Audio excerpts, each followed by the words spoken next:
پہلے ہم دیکھ رہے تھے ابھی 3-4 دن سے کہ ہماری بچیوں کے عزت کے حوالے سے نواب شاہ اور لاڑکانہ کی ویڈیوز چل رہی تھی.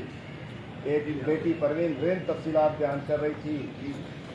اگلے دن پتہ چلا کہ ڈی این اے رپورٹ آ گئی ڈاکٹر نوشین شاہ اور نمرتا کماری کی. اس کے بھی ڈی این اے تو آ گئی کہ کوئی اس میں ایک مرد ہے، لیکن کون مرد ہے اس کا پتہ نہیں چلا.